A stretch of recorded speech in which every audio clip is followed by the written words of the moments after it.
Happy Star Trek Day, everyone. All praise to the gospel of Gene Roddenberry. And Scotty beamed them to the Klingon ship, where they would be no trouble at all. All power to the engines. Yeah, Star Trek is becoming more and more like a religion every day, isn't it? Not that I'm entirely against that, but in 100 years, we're probably going to have people arguing the book of Gene Roddenberry versus the book of Berman versus the book of Kurtzman versus probably, I guess, the book of David Ellison now, which will... Oh, I don't even really want to get into that. But yes, today was officially Star Trek Day, and we actually got a bunch of both surprising and expected announcements, including the premiere of not only the Star Trek Con audio drama that has been on the horizon for quite a while now, but also the premiere of a brand new Star Trek show called Star Trek Scouts, directly aimed at preschoolers, as well as a few other random things that got announced today that I am very excited about, and I just wanted to give my thoughts on all of them because I have very disparate feelings on them, and it also kind of speaks to where Star Trek is right now as we enter into the new Skydance era of the franchise, and I kind of wanted to analyze that. And then also on top of that, I wanted to take this as a moment to, near the end of this video, to talk about another Star Trek comic that recently came out that I'm very excited about called Star Trek Voyager Homecoming. So we will get to this in just a few minutes. But let's just talk about Star Trek Day announcements overall. This is, if for those of you who don't know, Star Trek Day is a kind of yearly celebration that Paramount puts on where they just do a bunch of announcements. It's the day that Star Trek premiered 59 years ago this year, with the 60th anniversary coming up next year. So they obviously have a bunch of announcements and stuff lined up. And what's interesting with these announcements today is they feel like they're the last sort of vestiges of the plan for Star Trek before Star Trek was bought by Skydance recently. It feels like Star Trek is in a kind of winding down moment where Secret Hideout, which has kind of been the company running the Star Trek franchise under Alex Kurtzman and had a contract out with Paramount, is sort of resetting everything as we enter into the new era with Skydance. And, I don't know anything official, but it seems to me that certainly Skydance is probably reviewing whether or not they want to continue with Secret Hideout going forward with the Star Trek franchise in the future. So it's kind of seeming like there's kind of like nothing huge being announced at the moment in terms of like big directions for the Star Trek franchise, and just sort of going forward with what they have right now as they sort of wind down Strange New Worlds with its 5th season. That'll wrap out that show over the next couple of years, as well as Starfleet Academy, which is going to be premiering next year, has 2 seasons that it's renewed for, but who knows what'll happen after that, if it'll keep going or if it'll also sort of end so that Skydance can have a clean slate, which is what I kind of presume is going to be happening with that show. So everything happening here, I think, is kind of fascinating because I don't know how far it's going to go with Star Trek in terms of the direction for the franchise. And mostly this just seems to be setting up some like minor stuff that I think may even be just test beds for where Star Trek might be going into the future with Star Trek on a sort of smaller tie-in level rather than any grand scheme like movie or series plans like that. And like I said, I think some of it is kind of intriguing, though obviously, and I've talked about this before, I have very big concerns with the Skydance of it all, considering they're turning down of DEI practices, they're hiring of an ombudsman who is coming in to keep CBS News from criticizing the Trump administration too much, and also there's been talks of them acquiring the Free Press, which is a very centrist news organization that has been platforming some very deeply problematic stories, particularly around Palestine and other things like that. So just overall, the political situation at Skydance is not great, especially considering David Ellison's father is Larry Ellison, the second richest man and CEO of Oracle. So very concerning for Star Trek as a franchise. So clearly I'm concerned about that. So really I'm just kind of keeping an eye on the direction of where Star Trek's going here. But to talk about the actual Star Trek Day announcements, first off, we got the announcement of a Star Trek Lego set coming in the future. Obviously, they didn't give any details here. They said it's coming soon, but there has been a lot of rumors for a very long time that there's going to be a USS Enterprise D Lego set coming before the end of the year, likely around November is what I've heard from just online discourse, but again, who the hell knows? Very excited about this. I always love my Lego sets, so I will be buying whatever Star Trek Legos they come up with probably immediately. They have my money already. That is one of productizing, franchising out of the franchise that I am perfectly okay with. Welcome to our capitalist society. I will build Legos. Though I will say I still have yet to finish my Lego Tower of Orthanc that you can kind of see over there. Barad-dûr, not Tower of Orthanc, for Lord of the Rings that I've just had sitting there for a while because I just have not had time to get to it. So it'll probably end up that way for the USS Enterprise D for a while. But yes, very excited about that. They also announced that Star Trek Digital Comics are going on Webtoon, which is actually really cool. More options for Star Trek tie-in media, I think, is always a good thing. As many of you know, I personally think some of the best and boldest Star Trek stories have often come from the tie-in media, whether they be novels or comics, going all the way back to the 60s, 70s themselves, with like Gold Key comics, or more notably, a lot of the novels by like Diane Duane, Von Dam McIntyre. So I'm glad for Star Trek tie-in opportunities to be there, because I honestly think while the franchise itself seems to be getting more centrist and nostalgia focused, the tie-in media can also be doing the same, but also has, I think, a lot more chances to actually say something with the franchise, and I always love.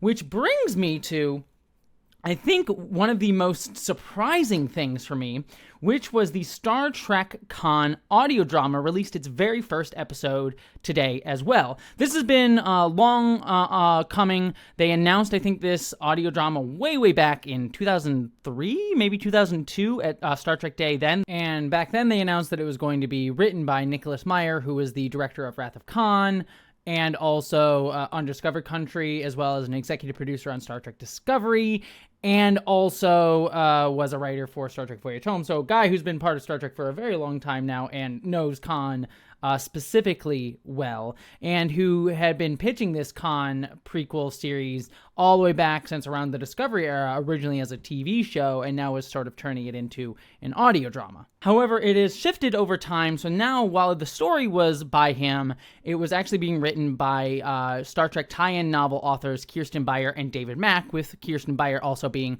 one of the writers and producers for the show Star Trek Picard, which again had me excited because while I did not love Star Trek Picard as a show, I've always liked Kirsten Beyer as well as David Mack's writing within this franchise. I've loved them as tie-in authors, so getting them to come back and do another piece of tie-in fiction is really exciting, especially in audio drama, because Kirsten Beyer also did the Star Trek Picard tie-in audio drama that took place between seasons 1 and 2 about Raffi and Seven of Nine, that starred both actresses replaying their characters, and was honestly one of my favorite Star Trek Picard pieces of work that exists. I've said this before, I think some of the best parts of Star Trek Picard as a series have not been the show, which is middling at best, in my opinion, but the novels and tie-in stuff for Star Trek Picard is actually really good if you ever look into it. There's some good books by Una McCormack and others that I would recommend. So anyways, I was curious to see where this Khan audio drama is going to go, but I was also very nervous about it, especially in light of Strange New Worlds' recent season, because Star Trek and Strange New Worlds Season 3, especially its recent episode 4.5 Vulcans, has been very bad at handling the topics of eugenics, biological essentialism, genetics.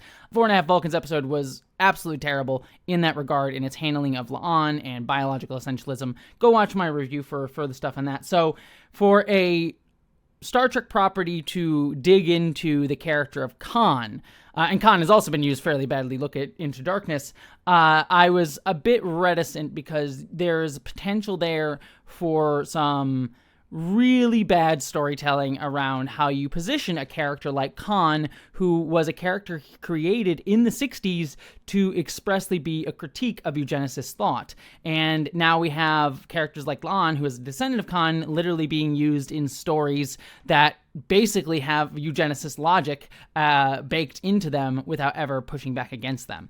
So, was worried about where this Khan story was going to go, but having now listened to the first episode, I have to say, it is surprisingly great. I actually really liked this story a lot.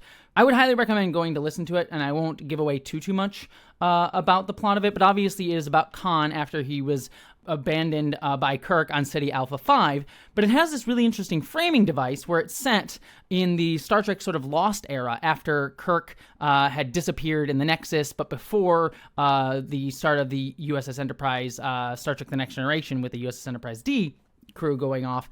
And we have Sulu, along with Ensign Tuvok, played by Tim Russ and George Takei, taking a historian to City Alpha 5 to study the records of Khan's journey on that planet. And I like this framing device because it raises questions explicitly about, the Federation not wanting to address this history because they want to just frame Khan as an evil villain, like an augmented eugenicist guy who they can just say, like, look, this is bad, he's an evil person, we don't have to really think too hard about it. History is written by the victors, Commander. Why would Starfleet hesitate to correct the record unless they're afraid of what I might find there? Dr. Lear. Commander K, may I be heard? Of course. And Sulu himself even arguing for this point, but this historian literally arguing like, no, we should come to better understand history to understand how people like Khan get produced. Because while he was a eugenicist guy, he was a human being, and he was a person who was a product of his environment and the ideology that both shaped him and that he also created and espoused.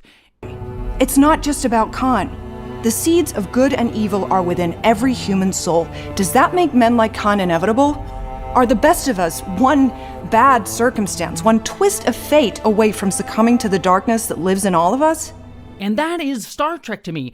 It is not this biological essentialist, you are instantly bad because of your genetics, whether you have been genetically modified or not, but it's about the ideology of eugenics and the very idea that there are things like full human beings, half-breeds, pure races, people who are inherently better than others. That's this type of storytelling Khan was used to break down, and I think humanizing Khan while also still pointing out how he is a product of his ideology and how his ideology is fucked up is way more interesting than simply, oh, Khan's bad just because he's an augment, because he was genetically engineered and that's eugenicist. Like, no. The logic of eugenics is bad, and it influences how people see themselves and push themselves. And in this story seems to be going right at that, because as we get into Khan's storyline and we sort of get into some of the politics of him alongside his fellow augments on the planet, we start to see the cracks beginning to form in this very first episode in how Khan leads his people. We see there are some people in that view some members of their culture as half-breeds because they are the child of a human and augment. We also start to learn that many of these augments, especially the women, were kept from being able to reproduce so that they can control their biology, and that it was a lot of the time these augments being controlled by eugenicists to try to produce the right offspring, rather than they themselves being actually trying to push this ideology of they need to breed to make a perfect race. And so it's also talking about how they were manipulated as people when they were young, which actually kind of ties into the Star Trek Strange New Worlds Season 2 episode where we got to see Khan as a young kid hidden away in some backroom office somewhere. So there's a lot of really interesting stuff in here that I think sets us up to showcase that Khan is going to try to make his perfect eugenicist, superior race world, but he'll fail at that because this ideology inherently breeds makes right, us versus them mentalities, but how these people are sort of products of that and how it ferments a lot of these ideologies rather than it being just Khan himself is inherently a bad guy. And the other thing that I really, really like about this audio drama is MacGyver's is a character here, and in the original episode of the original series, she's shown to be a historian who falls in love with Khan, and she's kind of written in that very stereotypical 1960s way that Star Trek used to write women, where she kind of falls goo-goo in love with Khan. But here in the Saudi drama, she actually has a personality, and she sort of stands up to Khan and says, hey, I need to be accepted on my own terms. I'm always going to be seen as less than because I'm a human woman. And then she also learns, without spoiling too much, how she's being used by Khan.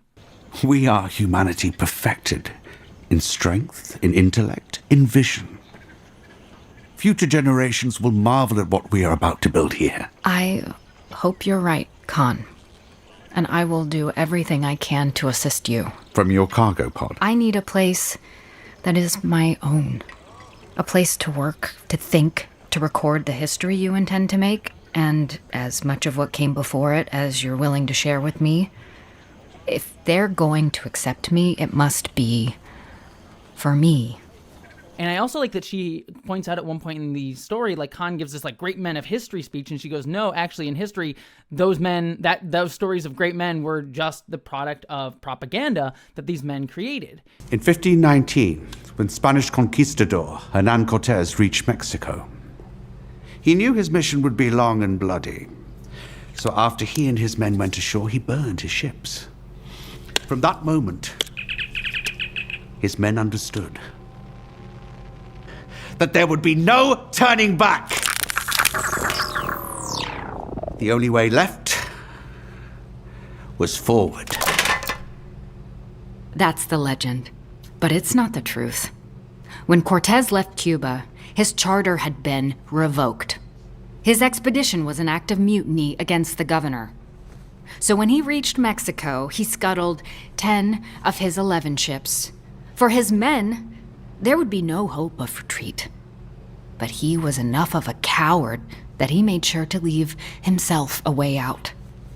And it kind of goes to the same idea of how Khan has been sort of framed as this great man of history, how many great men of history propagandize themselves as somehow superior and better, that we should follow them, and sort of naturalizing these hierarchies. So there's just a lot of really cool ideas that this audio drama is dealing with, and it's doing it really, really well, and actually using this Khan prequel in a very interesting way, and talking about eugenics logic and the problems with eugenics logic in a really nuanced way that I wish Strange New Worlds and other Star Trek shows would understand and get. So I am very excited for where this is headed. Obviously, there are 5 episodes more of this show, so they still can fuck it up and get some really problematic stuff out of it. But this initial episode does have me excited, and I should say I want to see more of this.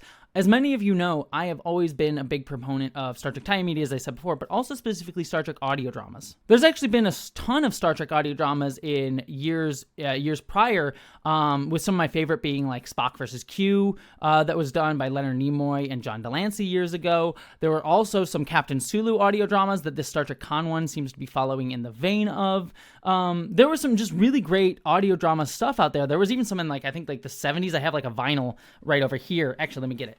Like, yeah, this is a vinyl of a Star Trek audio drama for kids that they used to do that I have. So, like, this used to be a regular thing that Star Trek would do, and I want to see more of it. And in fact, I've said this before, but it is my dream to work on Star Trek audio dramas one day. I would love to be direct and work on some Star Trek audio dramas, so I hope this Con one does well. They seem to be putting a lot of promotion behind it, so please go and support it, unless it turns out to be terrible by the end, but I can at least advocate for this first episode as a good start to a story. I will probably, I'm not going to be reviewing it episode by episode, but I'll probably end up reviewing the whole show once it has wrapped out its entire story. However, we come to the next piece of Star Trek news that is also very, very big, which is the announcement of a brand new Star Trek series called Star Trek Scouts.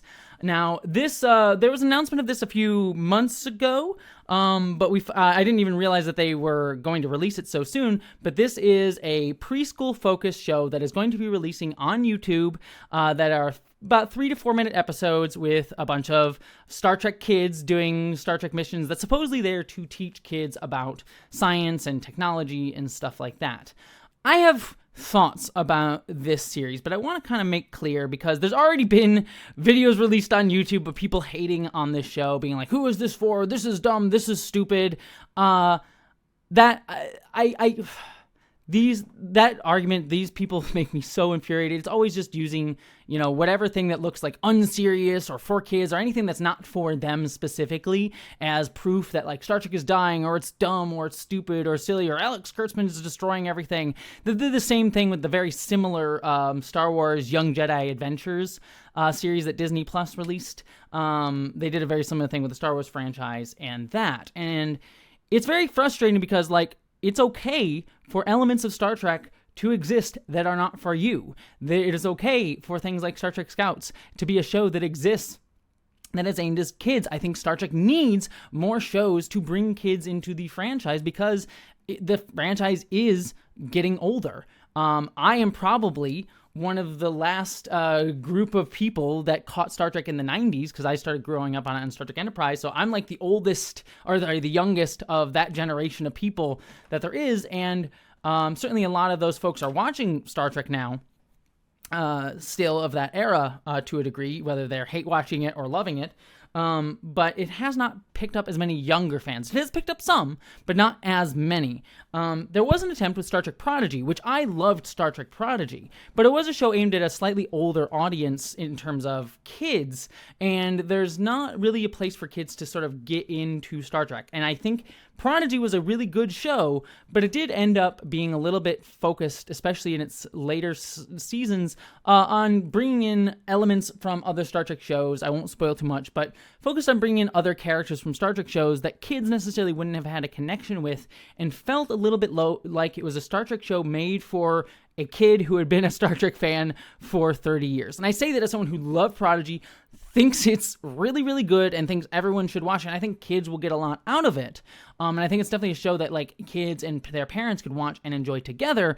But I think there were some barriers with that show, though I hope it comes back, because I really did love it and actually think it was one of the best Star Trek shows of the last few years. But just as its position in the marketplace, just thinking in terms of like how you position a Star Trek Prodigy show, I sort of understand to a degree the barriers that it came up against. So having something like Star Trek Scouts, which seems like it's a show that just has no real tie into anything, as a nice simple thing that you could stick kids in front of to watch, I think is a really good idea. And I think there's a lot of potential in something like a Star Trek Scouts show. However, I say all that to finally talk about the show, because they released 2 episodes and I saw both of them, and to be very clear, again, this is a show not made for me. So take my review of this with a grain of salt in terms of talking about this show. But I watch it, and it does seem to me that it is a show that just is kind of Star Trek filler fluff, that just is putting the Star Trek brand on generic kids sci-fi stuff that you can just put kids in front of, and none of it really feels... It just feels like that sort of high-energy kids stuff that just sort of like, a bunch of random stuff is happening really quickly, and not really sort of very meaty things for kids to really dig into. Both episodes kind of have like these like asking kids to like, what should they throw at this asteroid that's coming at them next? Whether it be a stop sign or da-da-da-da-da. And it has this sort of veneer of sort of teaching kids something, but it doesn't really seem to be using that as a way to kind of educate kids. It's just sort of like trying to get them kind of quick engaging with something without really teaching them much.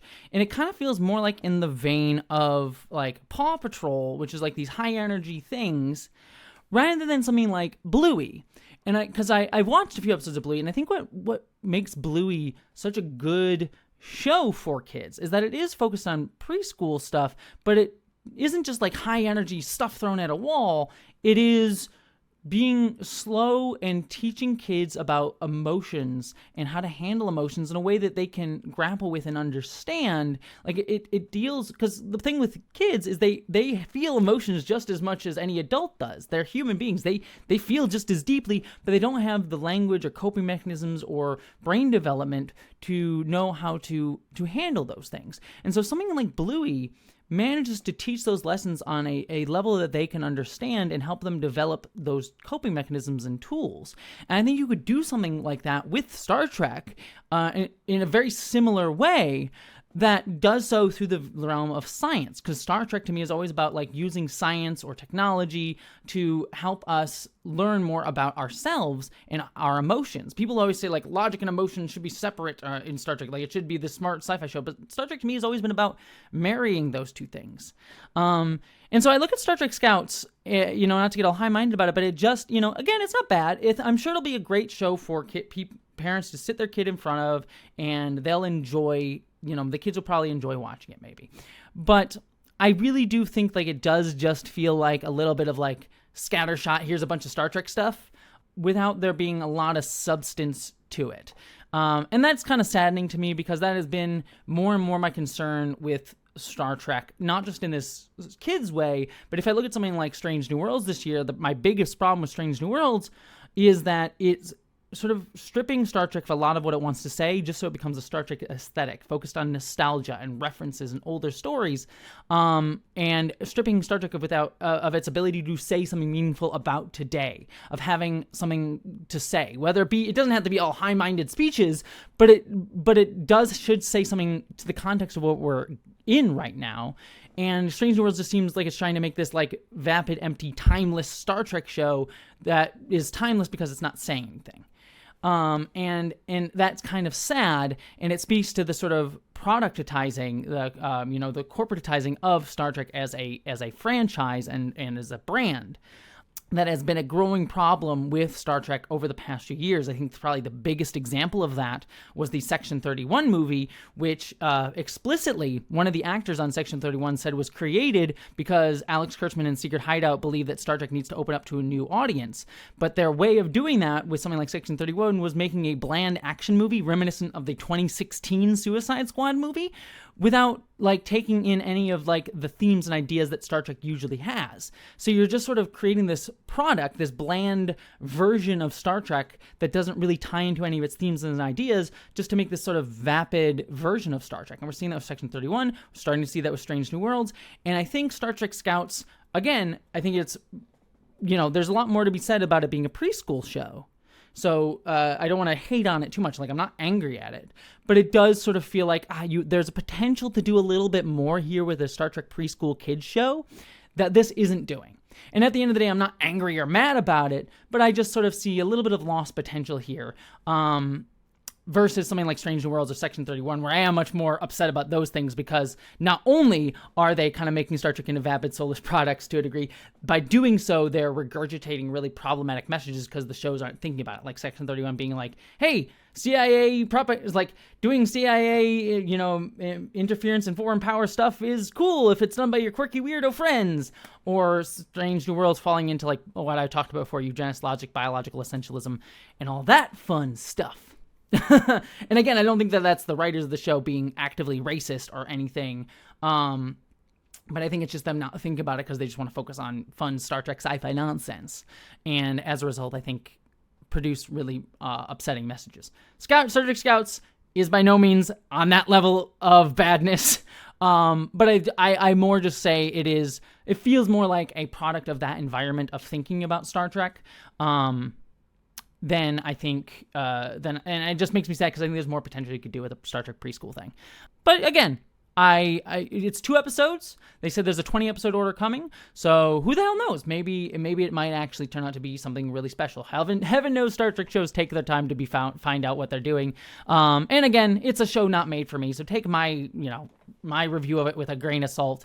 If you have a kid, you stick them in front of the show, and you both enjoy watching it together. That's awesome. That's all it really needs to be. But that's my thoughts on it generally. That's basically everything that came out with Star Trek Day. We sort of got a reiteration that there's going to be next year. There's going to be Starfleet Academy coming. We have Strange New World Seasons 4 and 5, which I'm not super pumped about considering what's been going on with Season 3, but who knows, maybe it will have a chance to write itself.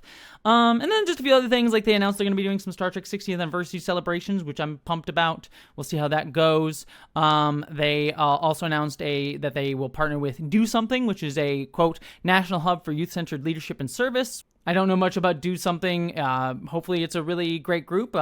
Sounds like it's a good charity to help people and enact change, So Star Trek working with charities is always, I think, a generally good thing as long as the charities are good. But yeah, that's pretty much everything that I had to talk about with Star Trek Day. But it does bring me, finally, to the Star Trek Voyager Homecoming comic that I wanted to quick talk about. Now, full disclosure here. Part of the reason that I wanted to discuss this tie-in comic is that it is written by 2 of my friends, Tilly and Susan Bridges. They are 2 creators who I've worked with, I am personal friends with. I am also editor and a producer for the short film that they directed called Long Away that is going out to festivals right now if you want to see it. So I am very biased in wanting to talk about this comic, and I want to support my friends making this comic, hence why I'm talking about it here. That being said, and I try to always be clear about this, because I've had friends who made things in the past, if I don't like something, then that my friends have made, I will just not talk about it. Now, I'm not going to give a review technically, but if a friend of mine makes a thing and you just don't see me do a video on it, that means I either didn't have time to review it, or it didn't make sense for me to review it, or I just didn't want to promote it because I didn't personally like it. So if I am talking about it, basically what that means is I like it. And I think this first issue is very, very good. Not only is there art by the wonderful Angel Hernandez, who has been doing a lot of the Star Trek comics, and I highly recommend you check out Angel's artwork because they're always very, very good with a lot of work. But this is a comic that finally brings the Star Trek Voyager crew home after the end of Star Trek Voyager's series finale Endgame, in which many people were frustrated that they didn't actually make it home at all. And so this tells the story of how they actually finally got to Earth. Now, talking with Tilly and Susan, they don't make it to Earth in this issue, but this is an issue finally getting them to Earth of the course of its 5-issue story. So clearly we're holding out a little bit longer for them to get back. But this is a very nice setup. I won't spoil it too much, because there is a sort of twist of who the villain of this comic run is. But what I do like about it is that we get to touch in a little bit more with all of our characters, like Tom and B'Elanna's kid getting born, Admiral Paris finally getting to see his son come back again, and then obviously Janeway and a bunch of other characters' feelings on finally getting back to Earth. And there's some also really good stakes being pushed in here, in the sense that we have Tuvok still dealing with his syndrome, that future Janeway came back in time to try to help get Tuvok back to Earth sooner, so that he could be cured. So there's obviously some higher stakes going on with this story as a result of all of that. And a fun villain is brought back from Voyager to sort of wrap out their story and arc. Also should say this comic does have an image of our favorite lizard people, our favorite salamander babies from Voyager's Threshold. Oh, and also Tuvix. They put Tuvix. I didn't even catch that. Tuvix is in there as well. So, I think that's worth it just for Tuvix and the salamander babies.